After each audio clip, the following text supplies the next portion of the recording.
Good evening, everybody. So, clinical exposure and methicillin-resistant staphylococcus aureus colonization among medical students. Staphylococcus aureus is associated with both community and hospital-acquired infection. The spectrum of the disease caused by the Staphylococcus aureus varies from mild skin infection to endocarditis or life-threatening septicemia. MRSA, it's widely known as a superbug, as first recorded in early 1916. Within 10 to 12 years, it rapidly spread in the community and healthcare settings. Now it is a bird.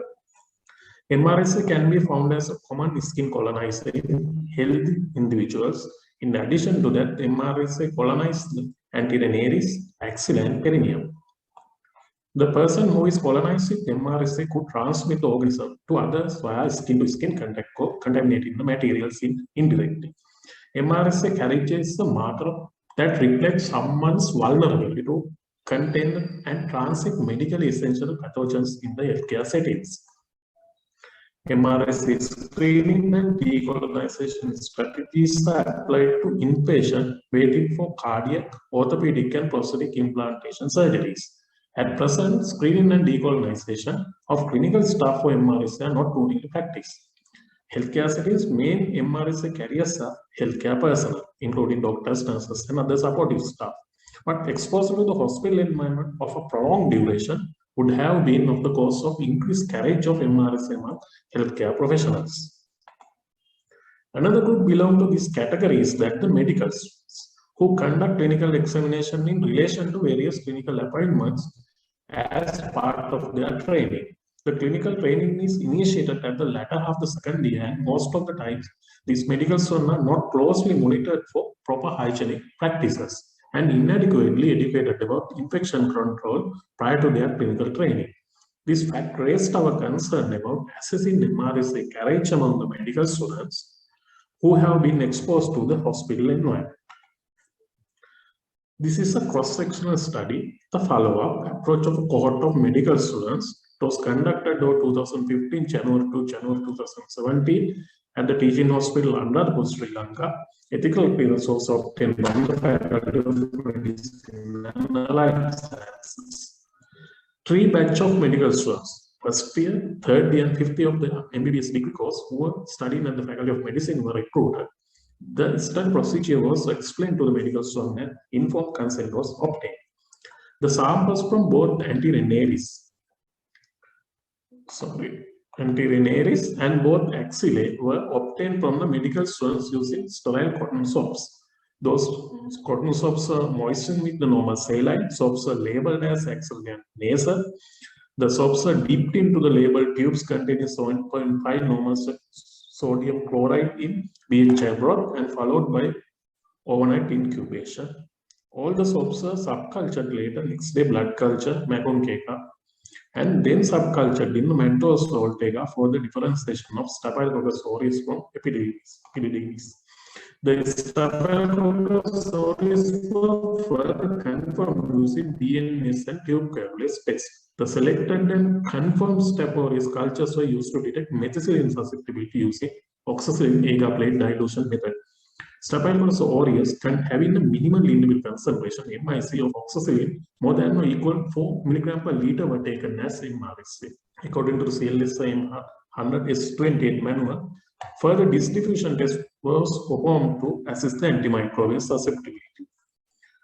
Data were gathered, demographic data, seen a questionnaire, query about any hospital stay, past medical or surgical history, use of deodorant and topical application of anti-MRSA antibiotics over the past 6 months. Data analysis using SAS 9.1 software. Continuous data was expressed in methods of central tendency, while MRSA and Staph aureus colonization rates were analyzed using the chi-square test and scores in the questionnaire were analyzed using the 2-sample t-test. Results. The mean age of the participants was 22 plus or minus 2.1 years. The percentage of MRSA colonization according to the gender were 31.5% in the male students, while 26.5% in the female students. So longitudinal evaluation of the first year medical students. The percentage of MRSA colonization was fairly low, 7 out of 110 participants. That was 6.4% in the batch in their first year of study before having been exposed to the healthcare settings. Among MRSA colonized students, nasal colonization was detected almost all, while 4 were detected in axillary colonization. Following 6 months of exposure to healthcare settings in the same batch, MRSA colonization was increased up to 28.1%. That is 31 out of all the participants, that is similar 110. All of them had nasal, while only 19 had axillary colonization. The MRSA and aureus acquisition following clinical exposure was significant. Cross-sectional analysis of the third-year medical students. The third-year students who had 5 months of exposure to the healthcare settings showed 25.4%, that is 29 out of 140 MRSA colonization. This percentage was roughly similar to above described first-year groups in 6-month clinical exposure. Nasal colonization was observed among all positives, while axillary colonization was detected in 90. Further cross-sectional analysis of fifth-year medical students. The fifth-year students who were exposed to healthcare settings for 2 years and 6 months during showed 49.6, that is 59 out of 190 participants had MRSA colonization. That is, nasal colonization was observed almost all, while only 46 had axillary colonization. So, nasal colonization by MRSA was significantly higher than axillary colonization. MRSA colonization among medical students was significantly increased with the length of duration of their exposure to healthcare settings. With the time duration of the clinical exposure, it has increased. There is a trend. All MRSA isolates are susceptible to vancomycin, teicoplanin, and linezolid. The knowledge of the students about infection control. The percentage of the correct responses obtained by students for the questionnaire was 28% and 66.9 1 week before and exposure to the hospital after 1 year. So it shows a significant improvement of knowledge among infection control practices.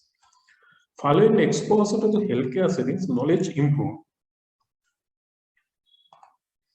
The necessity of detecting the MRSA carriers among healthcare workers in hospital is debatable because decolonization procedures are not routinely practiced.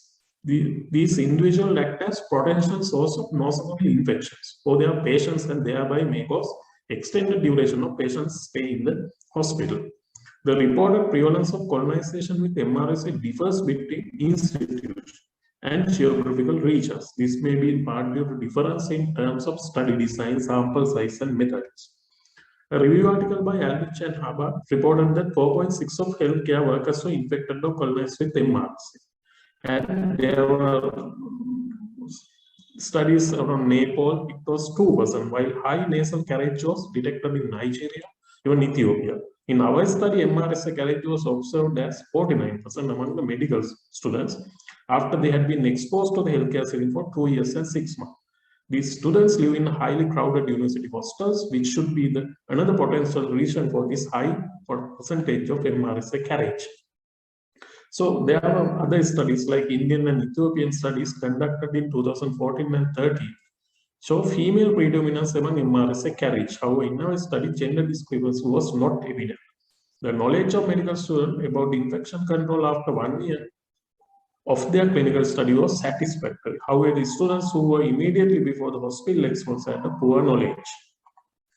In conclusion, MRSA carriage among medical students was significantly high following exposure to healthcare settings. Moreover, the MRSA carriage was significantly associated with the time duration of the clinical training of the medical students. So, this signifies the importance of either screening or decolonization or going for the new novel guidelines. So, these are my references, and thank you.